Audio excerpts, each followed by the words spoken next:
All right, hi. So welcome back to another video. I'd love to be the one to come and debunk this clavicular thing that he kissed another trans woman question mark kind of thing, but we're going to get into that. We're going to get into the Bryon Noem reaching out to his mistress after being caught with the Daily Mail with the allegations that he has this bimbo fetish. We saw the pictures. And also we're going to show some clips of Drag Queen Storytime Hour because it doesn't look good in my opinion. I know some people are going to look at this video and be like, are you going Blair White? And I think it's a little bit different than that. I think I'm doing like the reverse Nick Fuentes. I'm calling like the garbage in the community in this point that like what doesn't look good for me. I would rather sever the poison limb than allow the person to die. So hi, welcome back. This one's a video, so yeah, we're just gonna get into it. As far as the clavicular story, right? It's been a thing for a minute here. This live stream, he went up to two girls. There's like a pimp, and then like there's these clips that like, oh hey, he asked the one girl if she's trans, then he's kissing the girl. The clip is allegedly edited in that like framework kind of thing that it didn't play out in that order. And then it's also being framed that like it's hard to verify which girl's the cis girl, which girl's the trans girl. The We Can Always Tell group, you know.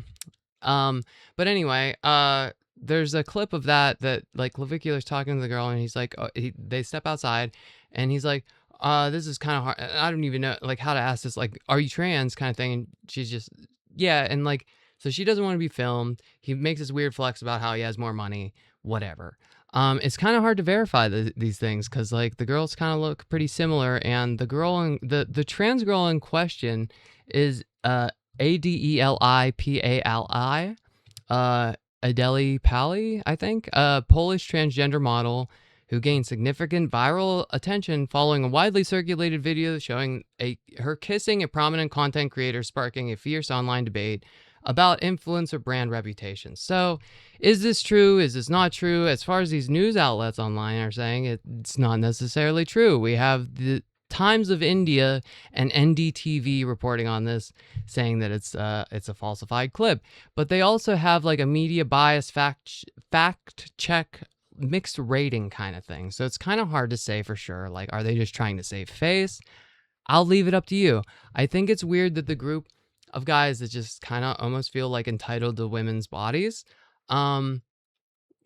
react a certain way with trans women. Like, yeah, he says he doesn't care, but then like because she's trans, but everybody has their own preferences. Is like, right? Okay, we're just gonna move on. We're keeping it short and sweet. We're just getting through it, right? Make your own opinions. You know, I can't verify it. We'll follow up if it does develop. I'm sure it's going to develop, or if somebody's gonna have to come forward or talk about it, I'm sure there's going to be some interviews, etc. Right? The next thing is the Bryon Noem situation, because like I think that's kind of funny, and I've wanted to talk about this for a few days now, but like allegedly, Bryan's back talking to this mistress. The mistress has it's a trans woman that has like an oversized chest that he helped already pay, allegedly pay her like $25,000, and so like allegedly, right? That he reached out again and he said, I've been a really bad boy. Contacting the mistress, Raelynn Riley, Raelynn Riley. I'm really bad with names, so I'm just spelling them out, right? And yeah, and then he allegedly said, I've been a really bad boy. And this is through WhatsApp, and she says she told him he needed help, and that he to send a $4,500 payment that she claims that he saw and did not respond to. So this is where we're at. We're at the point where like this degradation kink, whatever thing, like allegedly, right? But if it's true, right? Bryon, reach out to me. I could do some cool stuff with money. It would be kind of funny if Christy like came in and like how to make me food later. Like it would be kind of funny. Just saying. Like I'm just saying. Like, right? I mean, it's weird that like again. And then I'm just wondering too. Is this like the blackmail that the Trump administration literally under everyone has? Because like you see Marco Rubio go into the office and come out with his head down. You see these people come out scared after coming back from a talk with the president sometimes here. But I mean, again, I'll leave these opinions up to you. What do you want to make of it? I'm just throwing things out there into the ether, as I've been saying. And yeah, just keeping it short and sweet, because I've been saying in more recent videos lately that like I'm more 2015 oriented trans woman prior to this whole new generation, new era of like all these different inclusive terms and whatever. And like I'm not saying like don't be inclusive. I'm not saying like reject people within your community. I'm not saying like be bad to people within your community. I'm not saying like trash talk people within your community. I'm saying like make constructive criticism. Don't come up them sideways. Don't say like, hey, your nails are busted and like you look better in the whatever when they don't ask for the advice. Like I think most people can tell that their nails aren't done if they're not done. I mean, I'm still salty about that. Anyway, so here's the thing. This drag queen story time thing, right? That's become this big talking point among the GOP, right? And so the whole thing with like the political climate and the whole thing with like these laws going into place, the whole thing with like Ohio having a House Bill 249 that passed the House, it's in the Senate right now, banning like performances of drag queens in public, but the wording is so loosely that if like a trans person goes to a karaoke bar and this passes, they could be arrested. And this is like the type of damage that like they know they want to try to cause with these type of bills. But like, yeah, it's difficult to, you know, just talk about these things. It's difficult to address these things. If I'm not being all inclusive, being in the group of all inclusiveness, then, you know, there's a problem. But at the same time, I'm being canceled left and right from my own group kind of thing for my own opinions because like, hey, I don't think Vlad should be out here calling, you know, trans or acting like a trans woman and calling them men and then like thinking that he's like, you know, this all superior, high and mighty, saying that we're lazy for passing, whatever. But sure, okay, let's take Vlad's side. I don't care. I actually don't really even care. I'm just saying, like, maybe address these issues just for the future trans women out there so they don't have to be dead named and misgendered by their parents, especially like the disabled trans people that maybe if their cognitives were better, they could actually like take care of their lives kind of thing. Just, you know, food for thought, just random opinions here, right? So like what I'm going to bring, you know, out here and what I'm going to end on are two drag queen story time videos. And the first one just doesn't look good. Right? It just doesn't look good to me. And I'm going to address this because like we have this group here on Facebook, Gays Against Groomers. It's become like so like, right, this is like, and this is the stuff that I get to see as I'm just trying to talk to people in my community. And then I get it like, and I'm like, well, the drag queen thing that's like is blown out of proportion. It's like nobody really cares. Nobody like, and they're just little kids and it's not like and I kind of want to like censor this freaking the kids video like faces but like this is out in the public anyway. This is already a thing. So as far as this clip goes, I don't know if this was filmed this year. I don't know if this was filmed, you know, what year, but like let's just play a little bit of it for a second.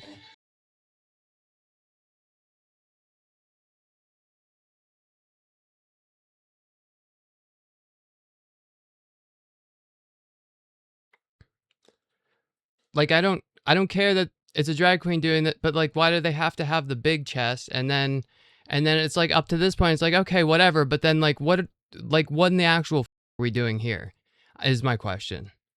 Like what are we doing here? So that's where we're at with that in my headspace. Is just like why are we like parading around with the kids with the flags and stuff? I get the flags are like all inclusive. I come from a time pre-2015, as I've been saying in my more recent videos, which I just think is really kind of funny and odd. Whenever I look into this and I look like, when did like drag queen story time become a thing? Because now like people are going to think like, okay, oh, so you're against kids reading? You're against like, no, stop for a second, you know? Drag queen story time first began in the United States in 2015 with an author and activist, Michelle T, hosted in an inaugural event in San Francisco, California. So it was like 2015, 2016 in California, 2017, 2018 in New York, 2019 in Pennsylvania, type timeline, right? It's frustrating to me because I didn't have this growing up, and now this imagery is out in the world. Adults are formulating opinions on this community, saying that we're groomers, that we're, you know, forcing our lifestyles on children. Are we forcing our lifestyles? No, like, but when people do see this, it doesn't look the best either. I think, you know, if you're so skilled with makeup, if you want to like engage with children, could you do a dragon instead? Do you need the big chest? I'm just wondering. Because as a trans woman living in America, being treated like some sort of fetish, and then you do this kind of thing, like, I get it. Kids are kids. And I'm going to show you this drag queen story time thing too, because like, I believe this is from this year. This is a comedian called Special KRAM, Special Cram on whatever, on Facebook, on something else. I don't know. Anyway, I saw this posted and I'm just like, wow, this is really stupid. It's not only the one side, but the other side. And then I couldn't find this video for a while. And then I finally found it again. So I'm so glad I get to go over this because I really wanted to review this. And let me list one more little fact to you before we get into this one. Now, I know that last clip was a little bit, and I had an opinion, right? But also, 52% of Americans can't read above a 6th grade level. So like, there's, you know, it's nice that somebody's reading to the kids. Is it because like, you know, they're the only people left that can read? Or is it because like, so, you know, but like, yeah, brain melting, brain. Yeah, because the first time I met her, she was completely like, you know, in a thong. And You ready to sing along with me? Drag is lots of fun. drag is lots of fun. Drag Drag is lots of fun. I'll patch y'all real quick at the drag queen store. Let's see. I mean, why are we telling kids drag's lots of fun? But We taking that. Goddess Angeline, quick question. This book's a little boring. Do you mind if we read Hitler's The Master of the Dark Arts? Let's get started with this book. Are you sure? It's do you think that we could read Hitler's Master of the Dark Arts instead?